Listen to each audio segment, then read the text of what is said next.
Quiero comenzar preguntándole, ¿usted qué cree? ¿Que se quede o no se quede Christiansen? Álvaro, buenos días. Rolando, buenos días. Lisbeika, buenos ¿Cómo días. está? Buenos días a todos los que Breve, ¿eh? Para hablar de otros nos temas. escuchan.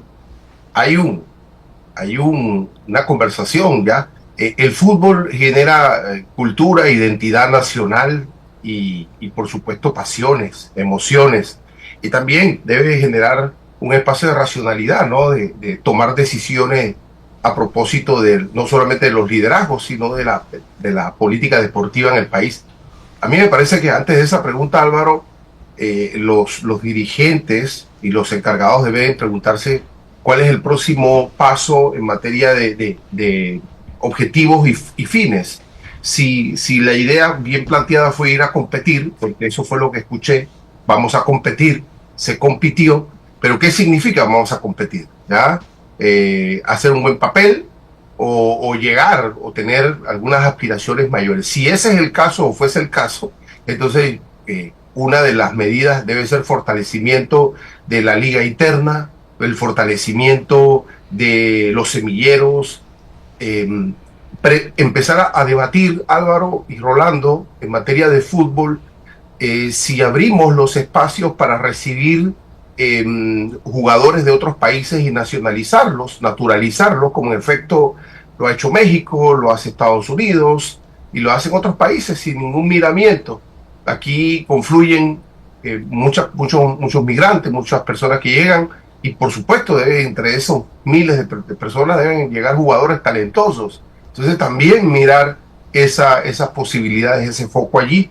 Así que, y también, pues, si le vamos a renovar al técnico. En lo personal, Álvaro, yo no lo haría, y no lo haría porque, como en todo, se han generado vínculos personales que desde mi punto de vista influyeron en una toma de decisión estratégica en la convocatoria, llevar personas lesionadas, esconder, manejar esa lesión a sabiendas, me parece que eso compromete la independencia y la libertad de criterios del técnico actual y creo que merecemos y necesitamos la frescura de un técnico que no tenga ningún compromiso personal, emocional con ninguno de los jugadores y poder construir desde la base que ya existe, poder construir una idea futbolística mejor para los objetivos que nos queramos trazar. Creo que el debate debe ser integral y técnico y racional y emocional.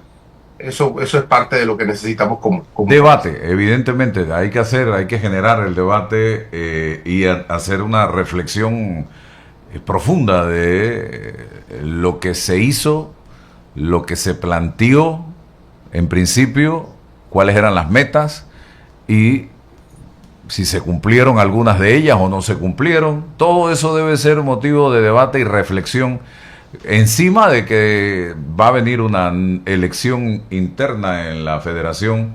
Debe haber cambios en las próximas semanas y meses en la Federación Panameña de Fútbol.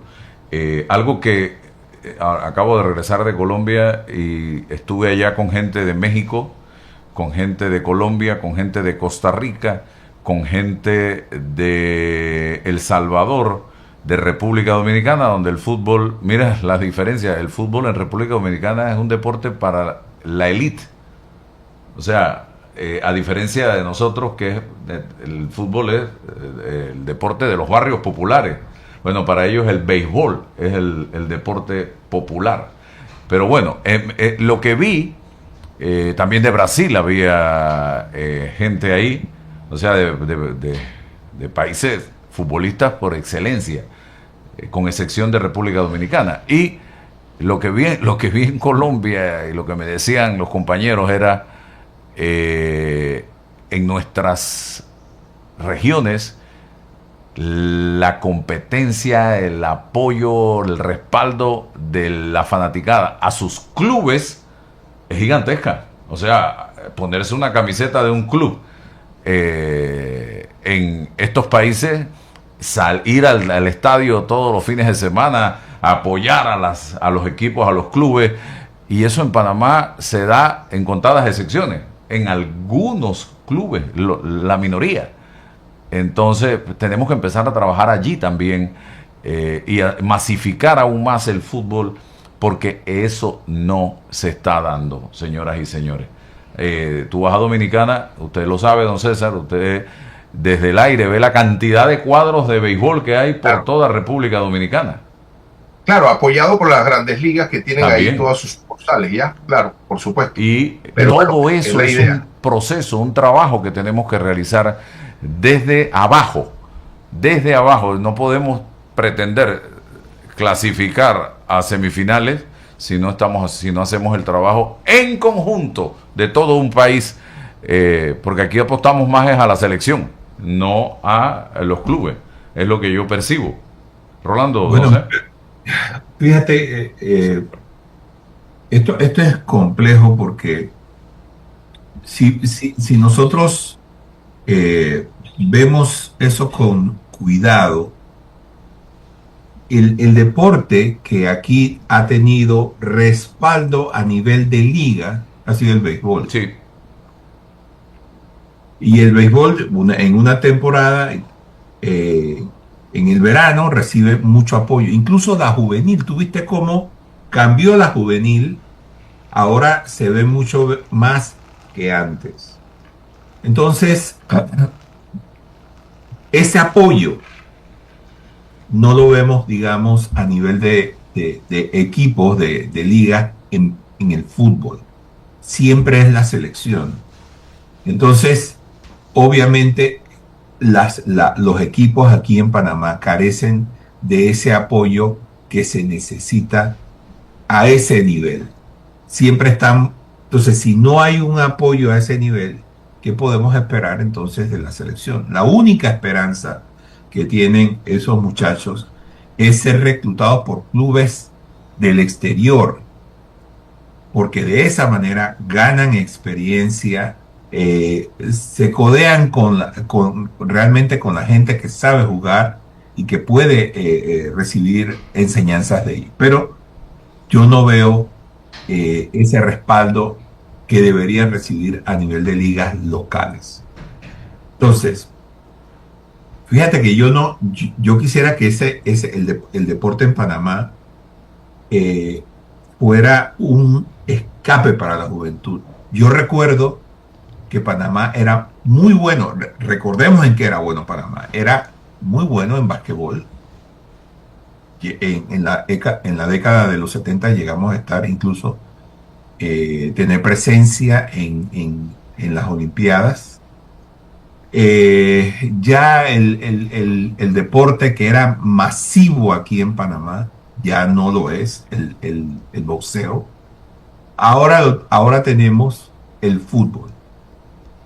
Y yo creo que el fútbol ha entrado de una manera artificial. No hay ese apego, por ejemplo, que se nota de forma natural en las ligas de béisbol. Y ojo, yo no estoy en contra de eso. Yo quisiera que el fútbol fuera.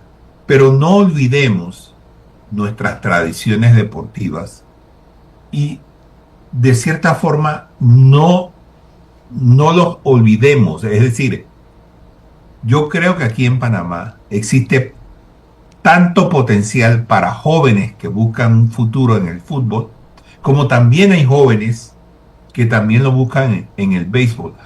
Pero ¿dónde se van los recursos? Los recursos se van al fútbol. No se hace lo suficiente para impulsar otros deportes en el que los jóvenes podrían tener un futuro. Ese es el caso, por ejemplo, de República Dominicana. Allá hay presencia de un montón de equipos. Tienen escuelas, semilleros, tienen todo. Entonces, no nos extrañemos de que el futuro de muchos dominicanos esté en el béisbol. Pero si tú vas a introducir en República Dominicana el fútbol, olvidando que tienes una gran tradición en el béisbol, me parece que lo que va a pasar es lo que nos está pasando a nosotros.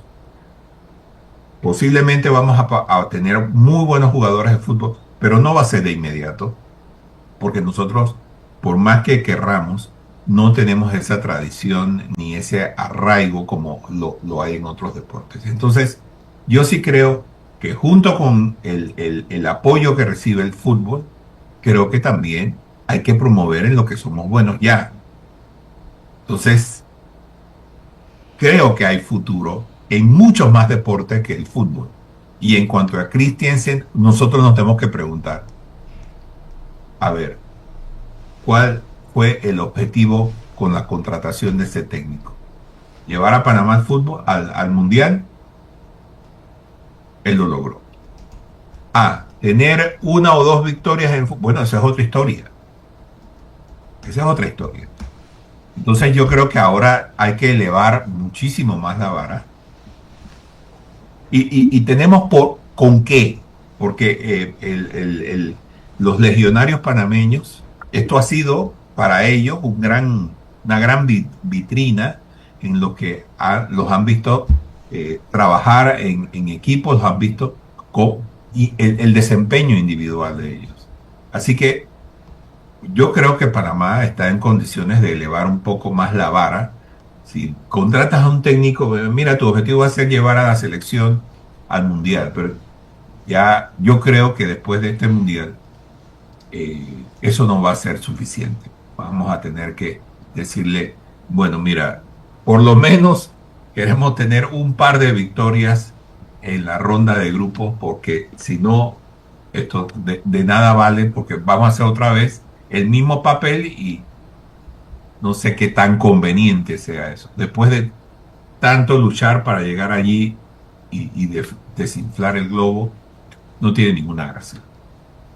Bien, luego del análisis, yo también hice el mío temprano en la mañana y advirtiendo que no soy un hombre conocedor de fútbol, lo hago como un fanático más que pude ilustrarme un poco de lo que ha sido Panamá para llegar al Mundial y de la participación de Panamá en este Mundial. Me tocó vivir una experiencia nunca antes vista fuera de un estadio. O sea, yo he ido a los estadios, incluso he estado, gracias a Dios, en el estadio del Boca en Argentina, que eso es otra cosa. O sea, estar allá dentro del monstruo es otra cosa. Y no porque sea un fanático empedernido del fútbol, es para acompañar a mi hijo que sí le gusta. Y usted sabe que cuando los hijos dicen, uno complace hasta donde puede.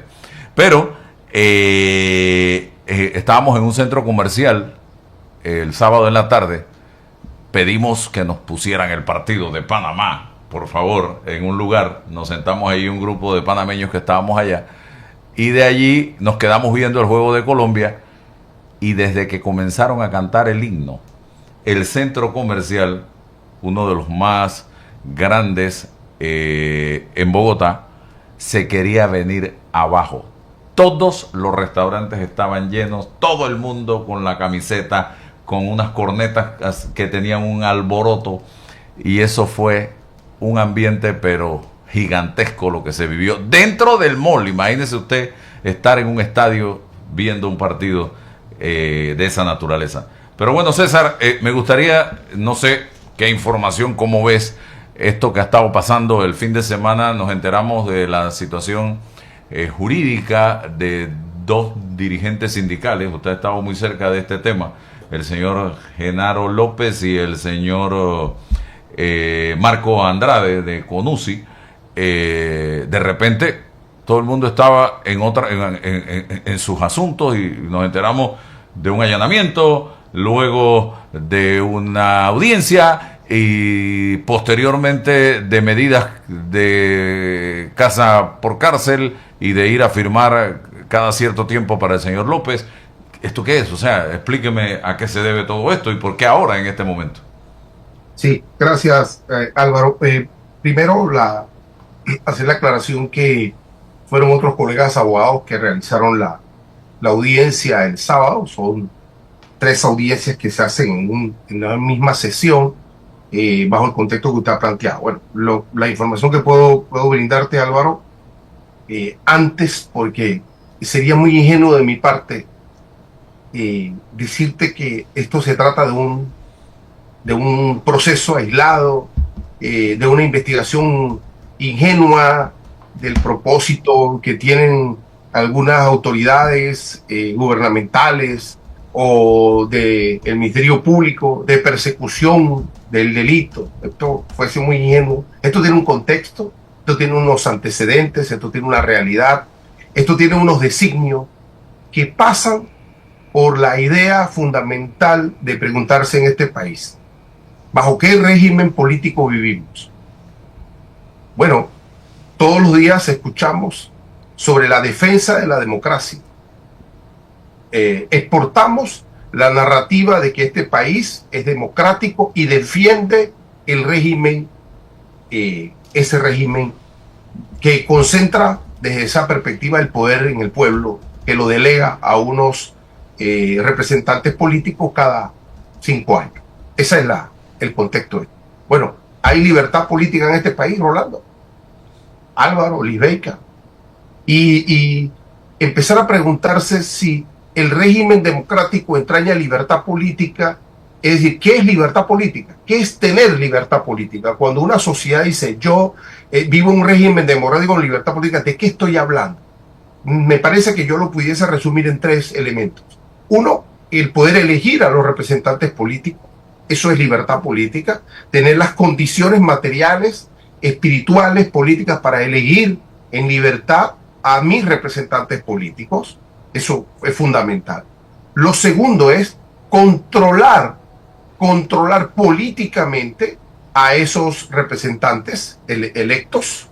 ¿Cómo los controlo? ¿Cuál es el mecanismo de control que tienen las personas que delegaron ese poder?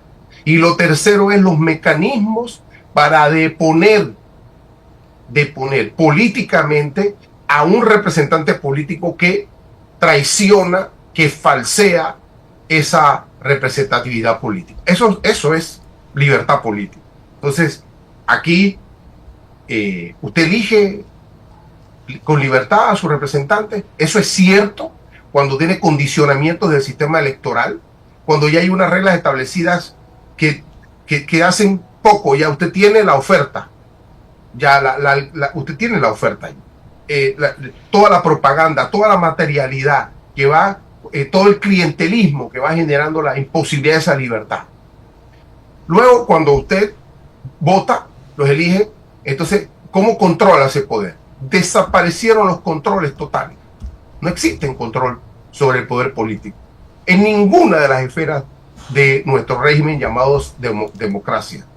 Y mucho menos tienen la capacidad para deponer a estos individuos representantes políticos.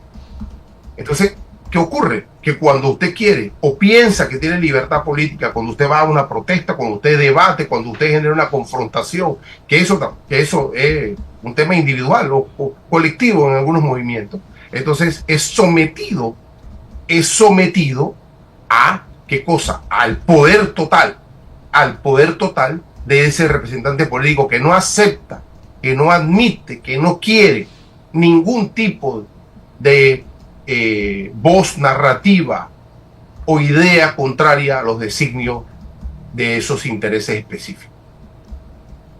Y en ese contexto, entonces, se mueven las institucionalidades controladas, se mueve la Procuraduría General de la Nación, se mueve la Contraloría General de la Nación, se mueve todo el aparataje de los ministerios para sojuzgar a el que levanta la voz.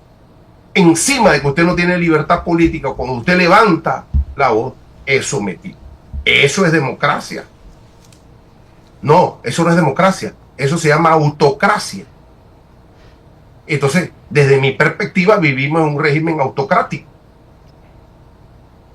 Lo que llamamos presidente de la República no es presidente de la República. El presidente de la República se vive en una república. Acá vivimos en un régimen autocrático. Entonces, en ese sentido, bueno, se utilizan los resortes de los mecanismos jurídicos de persecución. Mire, para contestarle la pregunta, Omar, una investigación que iniciaron en agosto del 2025. O sea, ya esto va para un año. ¿Y qué se supone y cómo se supone que iniciaron una investigación?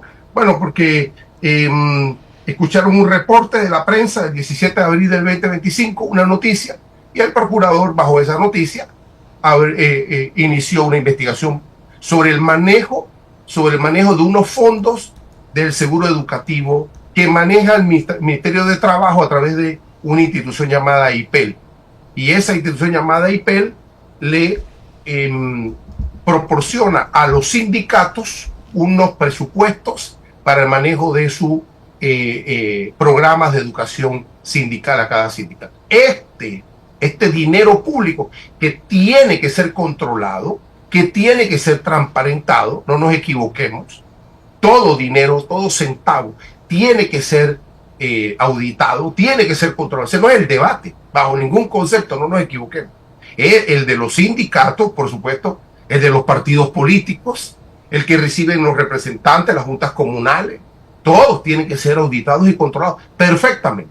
Eso no es ningún problema. Entonces hay una reglamentación, hay unos decretos. ¿Y qué dice el decreto? Bueno, usted genera como sindicato un presupuesto, hablo de CONUSI, usted le presenta un presupuesto a al Ministerio de Trabajo, el Ministerio de Trabajo a través de su estructura verifica su programa de educación, se lo aprueba. Usted como sindicato, usted hace el gasto, primero, no es que le dan el dinero, usted hace el gasto. Cuando usted hace el gasto y presenta los informes trimestrales, usted se lo pasa al Ministerio de Trabajo, y el Ministerio de Trabajo el IPEL, y el IPEL lo hace a la Contraloría, y cuando usted pasa todos esos controles, entonces le ponen un sello y le dicen aprobado, vamos a desembolsarle, vamos a reconocer el dinero que ya usted gastó, y eso se hace trimestralmente. Entonces, dice aquí en agosto del año pasado, vamos a investigar esto. ¿Y de cuándo lo vamos a investigar? Vamos a investigarlo del 2019 al 2023, o sea, del gobierno anterior. Todo lo que el Ministerio de Trabajo realizó en materia de fiscalización y la Contraloría, entonces vamos a revisar. Yo, en una investigación objetiva, yo supondría que yo tendría que llamar a los funcionarios que avalaron todo eso, del IPEL, de la Contraloría, que aprobaron, que avalaron y que hicieron los pagos primero, antes de hacer un allanamiento, antes de yo cuestionar. Yo tengo que ver cómo funcionó la institucionalidad en materia de control. ¿Y el Ministerio de Trabajo no habría que llamarlo también? Digo, que hagan toda la investigación, que llamen a todos los involucrados, antes pero no llaman a nadie. El Ministerio Público no llama absolutamente a nadie. Cero, no existió. Es decir, aquí un sindicato llegó allá a la nada, presentó un presupuesto, presentó unos gastos, alguien se los aprobó, y ahora yo en una nueva administración digo, eso está mal. Pero para yo verificar con criterios objetivos qué fue lo que ocurrió, yo tengo que llamar a los funcionarios que participaron en ese proceso de control. No lo hago. Y en esta coyuntura, entonces hago allanamientos, hago todo ese espectáculo y le digo al país, estoy investigando el manejo de fondos públicos. ¿Por qué? Porque un policía dice, es que la firma aquí del participante es que esta persona está muerta, no coincide, y la firma de este no coincide con la cédula de este. Ni siquiera nos dicen si el programa, si el seminario se realizó o no. Si se realizó, lo que firmaron no coincide. Bueno, vamos a verificar por qué no coincide, qué fue lo que pasó y a quién vamos a llamar. Vamos a llamar a los funcionarios del Estado que participaron y verificaron el informe y que lo avalaron a la Contraloría. ¿Qué funcionario de Contraloría le dio el visto bueno? Y del IPEL, pero no lo hago así. Entonces, todo esto, Álvaro, esta retórica de que esto es política, esto es por persecución política, ya yo estoy cansado de eso. Aquí están los hechos. Los hechos están aquí, y precisamente en esta coyuntura yo voy allá a Genaro López, cuando el mismo fiscal que estaba investigando en el caso, que yo soy abogado de Genaro López, ya sabe dónde vive Genaro López. Genaro López tiene una medida cautelar que va todos los viernes a notificarse. ¿Qué necesidad hay de hacer un allanamiento si Genaro López hasta la semana pasada tenía un brazalete electrónico? Entonces, ¿qué necesidad hay de hacer un allanamiento y de llevarse a Genaro López aprendido cuando él tiene ya una medida cautelar? O sea, pero es un mensaje, y se entiende, es un mensaje. Entonces, de la autocracia es un mensaje de la autocracia. Hay un detonante. Y hace 500 años, Maquiavelo lo escribió. Si no me amas, me temes. Y el propósito es, me tienes que temer, o nos tienes que temer a esta población. No levantes la voz porque me tienes que temer, porque tengo los mecanismos para destruirte, tengo los mecanismos para aniquilarte. Y los resortes de control institucional, de los controles no existen. Entonces esto es una el que diga que vivimos una democracia, yo pienso que debemos empezar a discutir, y que no me digan que vivimos una democracia imperfecta. No. La democracia es o no es. Eso no se trata de adjetivos de perfección o no. La democracia tiene elementos estructurales que la identifican. O vivimos o no vivimos una democracia. Y esa es una pregunta válida, actual y real. Para cualquier... Mira, eso que me preguntaste. Y renovamos a Christiansen. ¿Y cómo vamos en el 29 a renovar a nuestras autoridades en una autocracia? No en una democracia.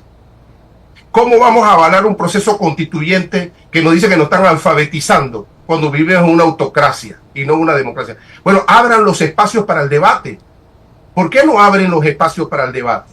Todo eso que hacemos en la OEA, y le decimos a la OEA que este país es democrático, es una falsedad. No, y le pedimos que hay que democratizar a otros países. ¿Y el nuestro? Bueno, es un agravante, ¿ya? Pero ¿dónde están los espacios aquí que digan que vivimos en libertad política? César, ¿Cómo vamos a discutir el asunto de la mina? ¿En qué concepto? ¿En el concepto eminentemente técnico?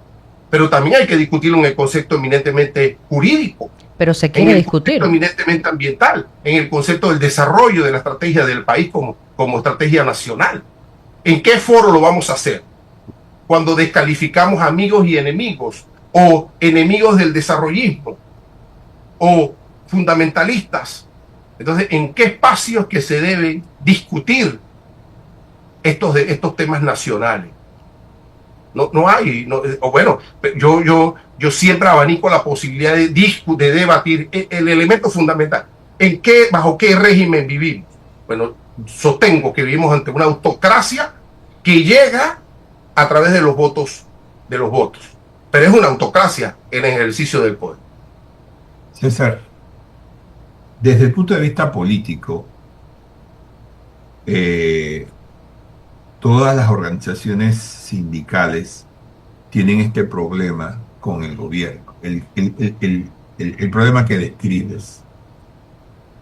Entonces, tenemos uno de esos pilares que es CONATO, que es Suntrax. Tenemos este pilar de la democracia que moviliza fuerzas de base en el país.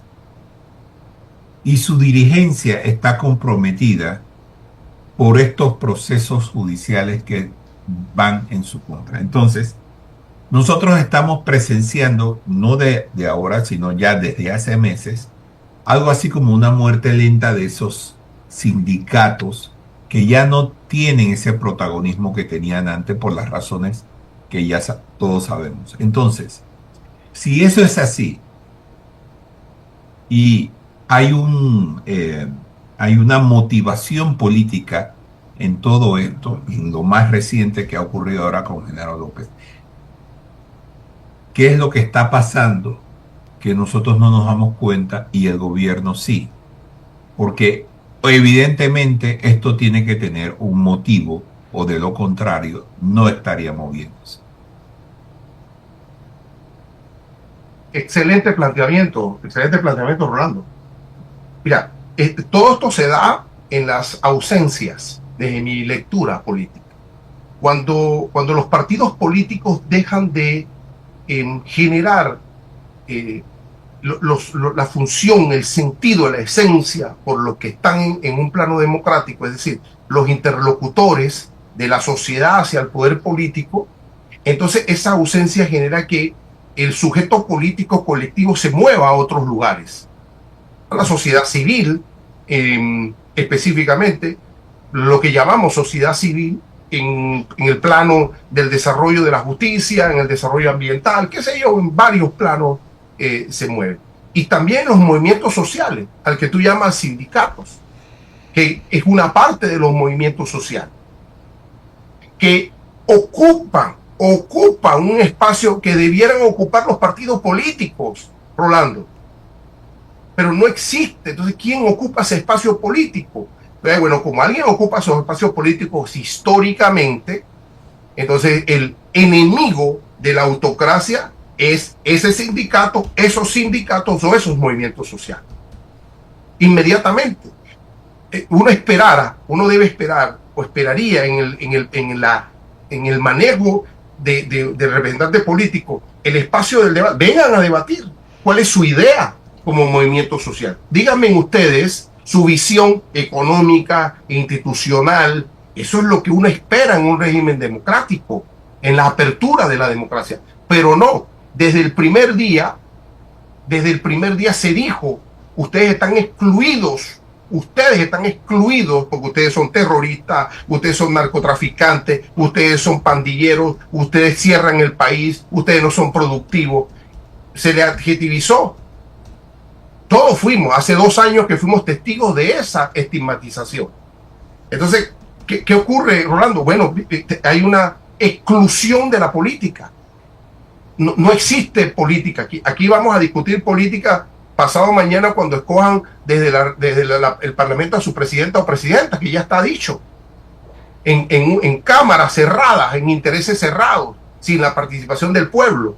Entonces, el objetivo es ese de la autocracia: aniquilar económicamente a esos movimientos sociales, aniquilar a la dirigencia de esos movimientos sociales y generar, ¿qué cosa? Hacia los demás el miedo del que levanta la voz aquí va a ser sometido a través de procesos judiciales, a través de procesos de Contraloría, a través de procesos de cualquier tipo. César, ese es el mensaje categórico. Pero es que no solamente aniquilar el movimiento sindical. Anda a ver lo que está pasando en Divisa con los estudiantes del Instituto Nacional de Agricultura. Aniquilar también el movimiento estudiantil es un objetivo. O sea, estos muchachos salieron a protestar pacíficamente. No hubo un cierre de vía, no hubo una piedra. Simple y sencillamente, el 24 de junio pasado salieron del plantel educativo de manera genuina a expresar su disconformidad con un proyecto de la construcción de una megacárcel en terrenos que son de extraordinaria calidad para los que saben de suelos tipo 2, y resulta que la andanada que les ha venido encima a estos muchachos, presiones de toda naturaleza,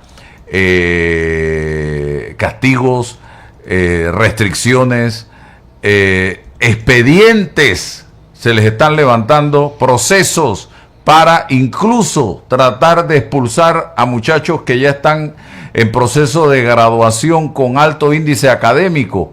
Esto es increíble y tú no ves que haya un pronunciamiento de ninguna autoridad en defensa de estos estudiantes. La defensora del pueblo está en Bosnia. ¿Dónde está el Ministerio de Desarrollo Social? ¿Dónde está el CENIAF? ¿Dónde está el Ministerio de Educación? Porque parece que el INA no tiene nada que ver con el Ministerio de Educación y es un ente aparte, cuando la educación de este país la debe regular es el Ministerio de Educación y el INA está en manos del MIDA. Entonces, esto que está pasando allí también es algo de lo que debemos preocuparnos, y ni se diga el tema de la libertad de expresión, que si aquí realmente existiera libertad de expresión no tuviéramos que pagar consecuencias, pero no existe. Y no existe, ¿por qué? Y Rolando perfectamente, con la experiencia que tiene, sabe que la libertad de expresión en un país es cuando tú hablas y no tienes que pagar consecuencias. Pero en Panamá hay consecuencias para quien trata de ejercer con total libertad el periodismo. Pero aquí tengo a una persona, se trata de Federico Davis, es ingeniero. Vamos a darle la oportunidad también, porque él nos va a hablar del tema del Instituto Nacional de Agricultura, donde también se habla de procesos en contra de estudiantes, así como estaba hablando César de procesos contra dirigentes sindicales, contra dirigentes sociales. Acá, contra los estudiantes también hay intenciones. Y me enteré por ahí también de que hay ya empresas constructoras que han visitado el área donde se pretende construir esta megacárcel de 177 millones de dólares que tanto necesita la región central del país y no se destinan recursos para allá. Estas empresas, algunas de ellas han dicho: aquí no recomendamos la construcción de una megacárcel por la condición de el terreno. No se debe construir, incluso es un terreno inundable. Así que, pero, señor Davis, ¿de quién bienvenido. es el terreno? ¿Ah? ¿De quién es el terreno? Del MIDA del MIDA supuestamente, pero lo cedió al Ministerio de Gobierno y el INA no ha tenido vela en este entierro, y la directora que había, que planteó su oposición, simple y sencillamente le dijeron: caminando, ahí está la puerta, y le nombraron a un nuevo director. Señor Davis, abra el micrófono, por favor. Micrófono. Vamos a ver. Abra el micrófono, por favor. Si no, no nos vamos a poder escuchar. Vamos a ver. No sé, Rolando, si tienes mientras algo que decir. Mira, sí tengo algo que decir. Yo creo que el asunto allí, voy a ser breve porque ya el señor va a hablar. Yo creo que lo que están haciendo es previendo manifestaciones, que se extiendan las manifestaciones. Azuero, por la crisis de agua que está pasando, es casi una bomba de tiempo. Solamente falta una chispa, y esa chispa la pueden dar esos estudiantes. Están sentados sobre una bomba porque las personas allí están sin agua desde hace más de un año. Así es que no están nada contentos. Por pequeño que sea, van a aplastar cualquier movimiento porque ellos no quieren una chispa en esas condiciones. Una chispa sería el detonante de algo mucho mayor, y no quieren. Estoy absolutamente convencido de que es así. Sí, el señor David no ha podido encender el micrófono. César, tú planteabas dentro de tu participación que se requerían espacios para discutir todos los temas, y enumeraste una serie de temas que sin lugar a dudas hacen noticia en nuestro país, pero este tema es también de preocupación porque eligen un espacio en el interior del país para construir una cárcel de esta magnitud sin consulta previa no solamente a los estudiantes sino también a la comunidad que está en las áreas aledañas a ese espacio. Entonces, ¿cómo discutir, cómo involucrarse en la toma de decisiones de este país si ni siquiera se abren esos espacios? Por supuesto, porque el concepto es democracia deliberativa. El concepto es llamar a los sujetos colectivos, políticamente colectivos organizados. Tú no puedes llamar a toda la población. Aló. Pero sí tienes que... Aló. ¿Me escucha? Ya lo escuchamos. Sí, Ahora sí. no hable, por favor, todavía, que ya se le escucha, pero no hable. Bien, gracias. Y se debe hacer esa convocatoria para el debate nacional. Pero este tema específico se hace desde el fracaso de la política de seguridad nacional.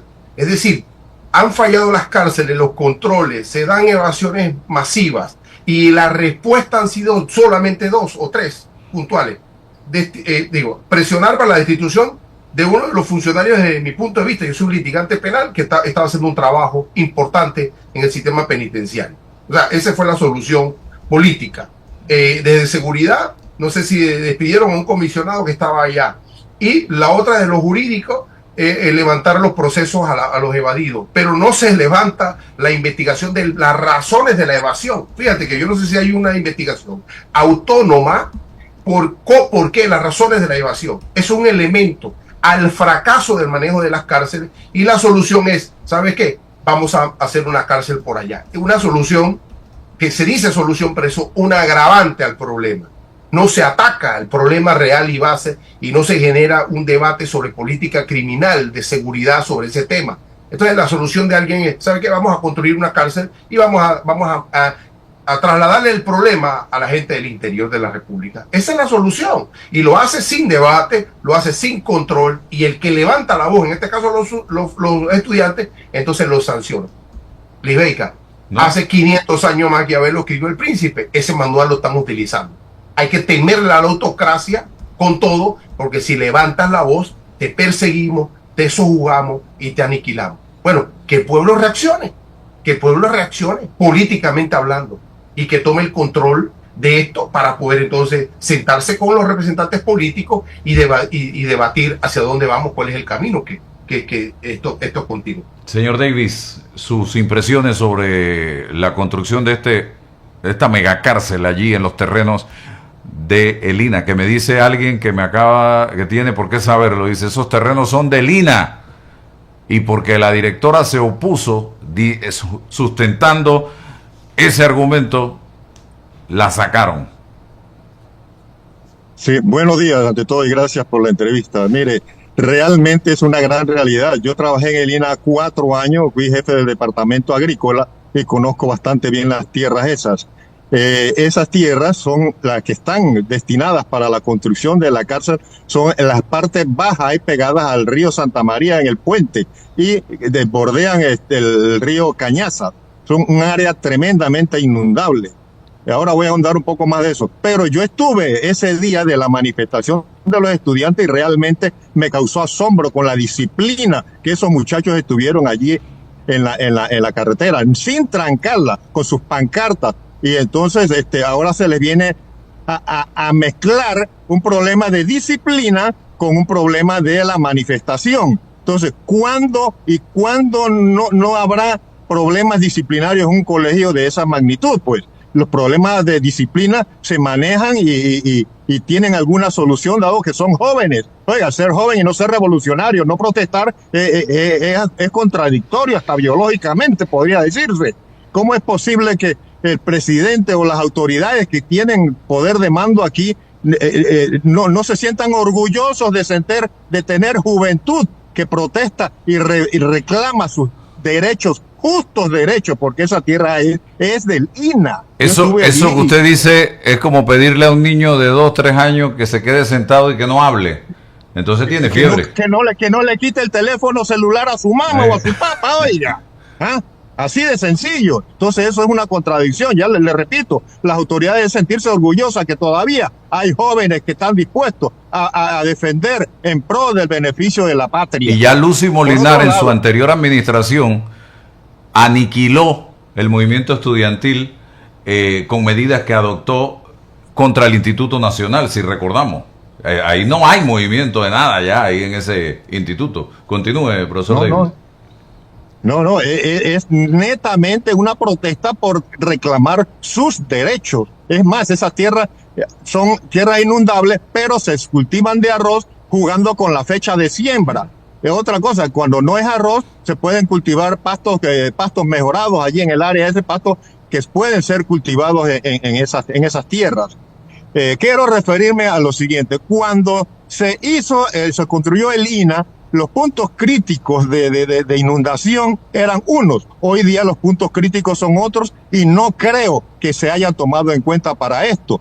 Tenemos cosas que no habían en el tiempo que se construyó el INA, como por ejemplo, aguas abajo del puente del río Santa María, tenemos las áreas camaroneras en Mangote, que son áreas que distribuyen, o sea, donde se riega el agua de las altas mareas, cuando hay oleajes que decimos comúnmente. Esas aguas se distribuyen a través de toda esa área. Pero allí se construyeron muros para evitar que esas aguas contaminaran los estanques de los camarones. Entonces, esas aguas se van acumulando y van, como quien dice, de reversa en el cauce del río Santa María, llevando hacia más arriba. Yo me pongo no quiero ni pensarlo, el día que coincida una crecida o una alta de mareas con unas grandes lluvias cuenca del río Santa María, que son más de 3.300 kilómetros cuadrados. ¿Sabes lo que es el agua que se recoge ahí que va a dar al río Santa María? Encima de eso, los cultivos de caña son cultivos que no soportan, no toleran las inundaciones, entonces tienen unos eficientes drenajes que también van a dar al río. Entonces, todo eso, ¿qué esperamos? Imagínense, las tierras esas destinadas para la cárcel son suelos aluviales. Los suelos aluviales son acumulación de sedimentos, que son, que son capas por capas que se van acumulando a través del tiempo y son suelos muy permeables. Construir allí es construir en una plataforma un poco flotante, por decirlo en alguna manera. ¿Qué fue lo que pasó, guardadas proporciones, en La Guaira, donde hubo siempre ha habido inundaciones allí, pero hace algunos años atrás hubo una enorme que acabó con gran parte de las infraestructuras del área y volvieron a construir en ese lugar previa advertencia de que no se debía construir allí. Y miren lo que pasó ahora con el terremoto, que no soportaron las infraestructuras en el área. También hay un ejemplo cuando hablan de que Guadalajara en un llano y México en una laguna, y México se está hundiendo. Es lo que he escuchado. Entonces, allí, por ejemplo, hay que hacer un gran relleno. El suelo que dije anteriormente, suelos aluviales que se van formando por capas, son suelos muy permeables, suelos porosos, ¿verdad? Que no soportan peso de construcciones civiles encima. Entonces, con el tiempo se van hundiendo. Es más, ahí se habla de un muro perimetral. El muro perimetral es una construcción continua, cerrada, que no resiste, no tiene amortiguación. Simplemente donde se hundió una parte, de ahí se raja ese muro y puede ocurrir lo peor, pensando siempre en lo peor, que debemos tener eso en cuenta para evitarnos problemas. Oiga, que coincida el alta del nivel del mar, que es una cuestión como el cambio climático, con una gran realidad. Vemos allá en Farallón, en Coronado, cómo hay estragos ya en las playas, y entonces, ¿por qué no pensar que aquí puede ocurrir lo mismo, que con la subida del nivel del mar, las mareas, los aguajes, y coincidan con una gran llovedera en la cuenca esta que le mencioné de más de 3.000 kilómetros cuadrados, y un muro rajado, ya hay colapse, un muro de eso, ya haya que desalojar los presos por emergencia, que venga una cabeza de agua inesperada y venga, inunde la cárcel, o queda dejarlos morir ahogados allí encerrados, o abrirle la cárcel para que salgan por ahí a libre albedrío. Por favor, eso es un riesgo que no es necesario correr, hombre.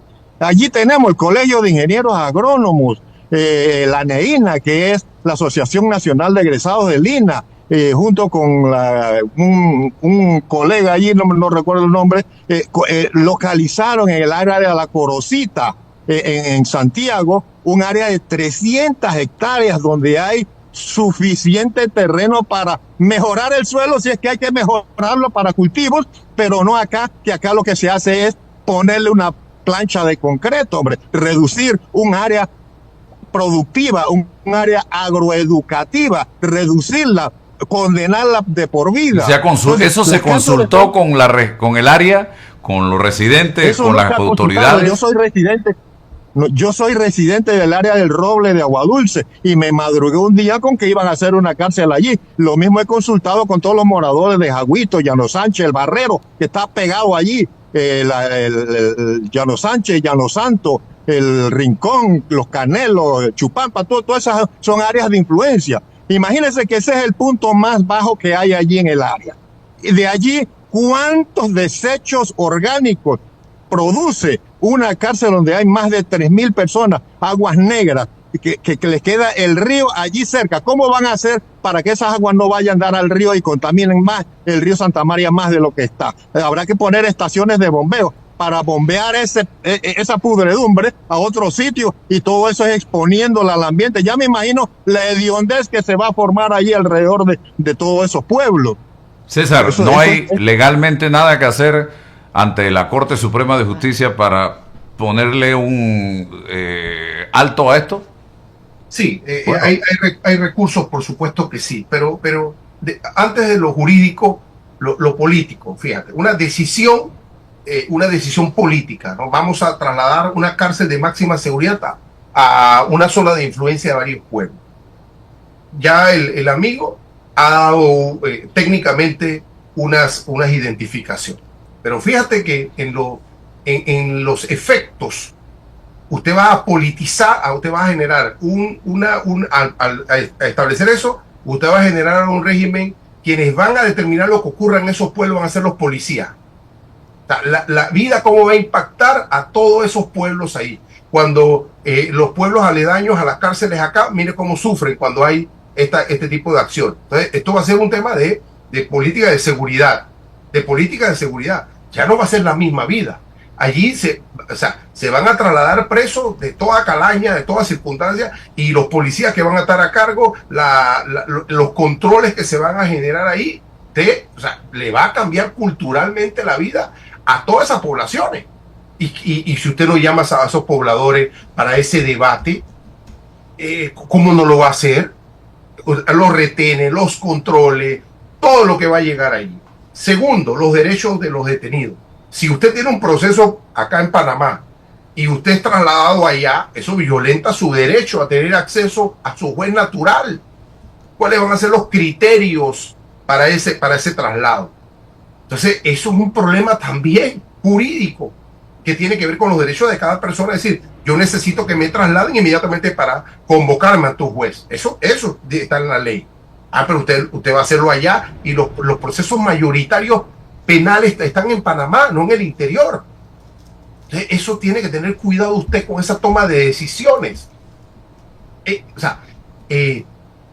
¿Por qué razón hay en el área donde están las cárceles, hay espacio? ¿Por qué razón no se hace allí? ¿O por qué razón no se genera la demolición de una de esas cárceles, se trasladan provisionalmente y se construye allí? ¿Por qué usted no tiene esas alternativas previas? ¿Por qué razón tiene que ser allí? ¿Por qué razón tiene que ser allí? ¿Cuál es el fin último de eso? Pero eso se discute y se debate con la población en general. Pero ya tomó la decisión. Entonces, y ahora vamos a recurrir, ahora hay que ir a lo jurídico, porque entonces, como políticamente no hay control, porque vivimos en una autocracia, entonces tenemos una posibilidad que ir a lo jurídico. Y usted va a lo jurídico, presenta un amparo, se lo niegan, presenta una inconstitucionalidad, no se la admiten. Y se acabó el debate, pues, se acabó el control. Entonces, el que delegó el poder, la gente que va a ser destinataria de esa decisión política, de su representante, yo le pregunto, ¿qué dicen los diputados del área, los representantes políticos del área? ¿Están de acuerdo con eso? ¿Han liderado La única que he escuchado pronunciarse en la asamblea es a Yanín Prado de Santiago de Veraguas. Bueno, la única. Y no solamente... Estamos huérfanos de políticos en la región. Organizar a la población para que se convierta en un sujeto político que tenga influencia en la toma de decisiones. Y al alcalde de Santa María que habló aquí. Bueno, no solamente protestar, porque protestar no le hace ni cosquilla.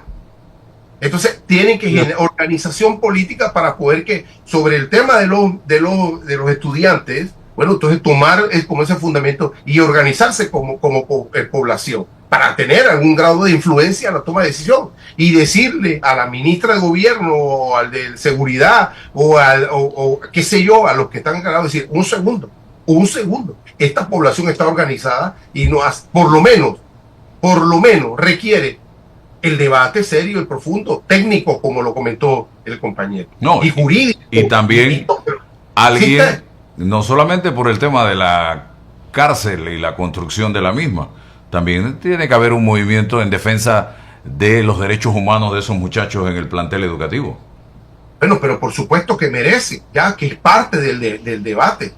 No, pero ¿qué queda? No puedes protestar, estás sancionado. Ahí está la muestra rolando. O sea, ya no es, mira, los maestros, los 300 maestros y profesores están allí, ¿no? mendigando justicia. Pero al margen de todo esto, digo, yo pienso que, fíjate, hacer una cárcel nueva, una megacárcel, sí. ¿En qué soluciona esto? Tenemos megacárceles en la ciudad de Panamá. Hace un fracaso.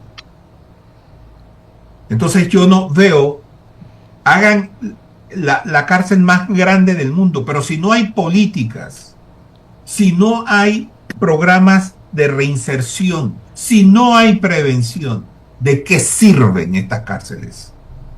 Rolando. Yo de verdad que es como, tengo $5 en el bolsillo, estoy buscando cómo gastármelo, porque... Rolando, le dijeron al país en reiteradas ocasiones, y le siguen diciendo al país, que los culpables de la inseguridad son los jueces de garantías que le dan casa por cárcel a los maleantes. Se le fugaron 200 personas que no estaban en su casa, estaban en la cárcel bajo el control de ellos. Entonces, ¿dónde quedó esa narrativa? Pero entonces ahora hay que solucionar, hay que resolver eso mediáticamente, narrativamente, y decir, ahora vamos a hacer una cárcel, porque el problema es la infraestructura, no la policía que tiene el control sobre las cárceles. Es absurdo. Trasladan el marco de responsabilidad. ¿Para qué cosa? Para futuro quitarse ese problema de encima. Eso es estratégico, Rolando. Esta medida es estratégica. Le dijeron al país que los jueces de garantías estaban muy flexibles, otorgándole medidas cautelares y dejando libre a los maleantes de este país, y cómo se fugaron 200 personas al control de ellos. Ese discurso se cae cuando vemos a la ministra de Gobierno promoviendo libertad para personas condenadas. El presidente mismo de la República también lo hace. Entonces, la puerta, la famosa puerta giratoria de la que habla el presidente, también la tiene el Ejecutivo. Entonces, ¿de qué estamos hablando? La estrategia de pasar esa cárcel allá es quitarse un problema, porque no hay una investigación de por qué se fugaron 200 personas. No me digas a mí que sí, ya la ley dice, mira, al que se evadió, yo le voy a hacer un proceso. Sí, hágaselo. Eso dice, pero la investigación principal debe ser por qué se fugaron 200 personas de la cárcel. ¿Por qué? Eso es una investigación autónoma, pero como no quieren abrirla, no sé si está abierta o no, entonces ahora quieren trasladar y desviar la mirada del problema por un problema de infraestructura. No es un problema de infraestructura, es un problema humano, es un problema de responsabilidad. Mira, entonces, este es el sentido. Eso es tan humano que se quejan de que en la isla Coco, Punta Coco, resulta que los que están allí controlan sus pandillas, hacen actividades ilegales. ¿Y cómo lo hacen? Pues a través de un celular.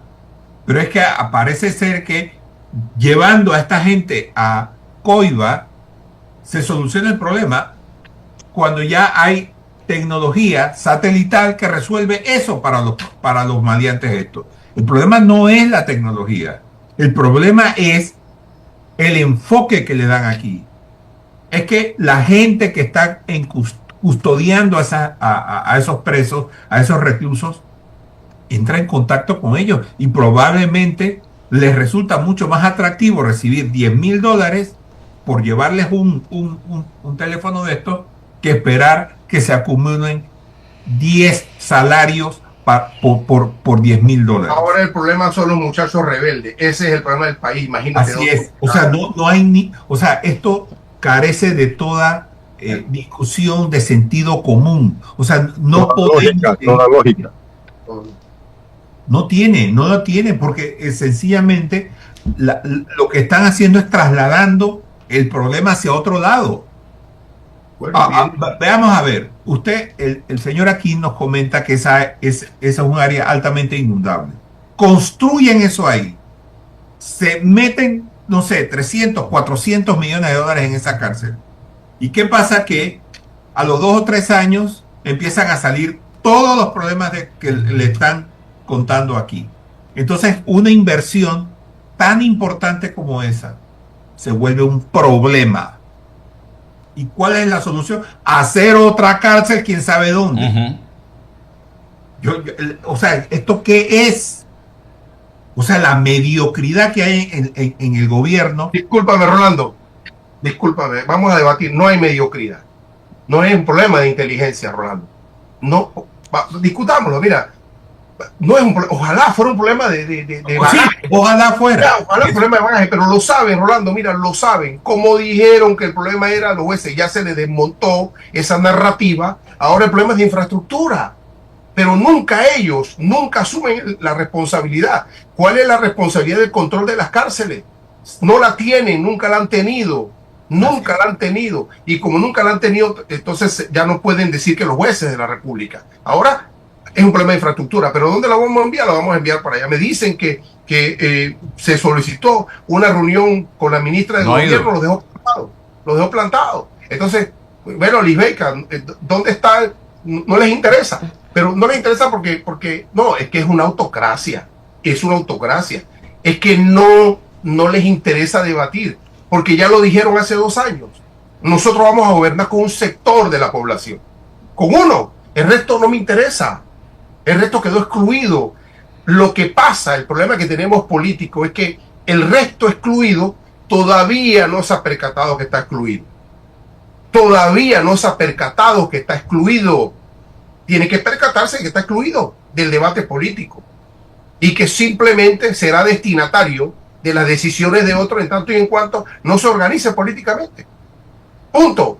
Entonces de verdad, vamos a debatir aquí no hay una democracia imperfecta, desde mi punto de vista. No existe democracia en este país. No existe. Nosotros no vivimos en un país democrático y no me digan que eso lo hacemos porque vamos 5 años a la urna. Eso es falso. Pero los que defienden y abanican eso, pudiésemos debatirlo para ir por lo menos organizándonos en la idea general, porque saber si vivimos en democracia no resuelve el problema, pero es un camino inicial para ir resolviendo los problemas. Bueno, una reflexión final, señor Davis. Bueno, le hago un llamado al grupo ambientalista Agua Viva, que se preocupa por la organización de la sostenibilidad, supervisa la sostenibilidad en el Golfo de Parita, la situación ambiental. Ya el río Santa María está contaminado con agroquímicos. Encima de eso vamos a contaminarlo con la cantidad de aguas negras que van a salir de esa cárcel. Y esas aguas van a dar a todo el río Santa María hasta su desembocadura en el Golfo de Parita, donde hay artesanos, emprendedores, también hasta áreas turísticas que van a visitar el área. Y entonces estamos atentando contra gente humilde, señores, hasta que este país, la situación económica anda tan estrecha, y entonces estrechando más a aquel que menos recursos tiene, o que anda arañando para poder sobrevivir. Por favor, ¿dónde vamos a dar?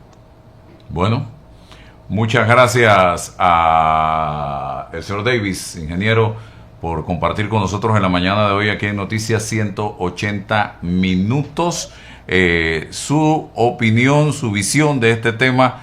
Y yo acabo de subir a mis redes sociales un mensaje que ojalá llegue, pero hay una sordera generalizada en algunos funcionarios del gobierno nacional, una ceguera en algunos funcionarios del gobierno nacional, y mi texto o mi llamado público es a la defensora del pueblo, repito, a la ministra de Desarrollo Social, al CENIAF y a todas las instituciones responsables de velar por los derechos de nuestros niños, adolescentes y jóvenes para que realicen una visita al Instituto Nacional de Agricultura e investiguen de manera objetiva e imparcial las medidas disciplinarias que presuntamente están siendo aplicadas a los estudiantes de este plantel por haber salido a oponerse a la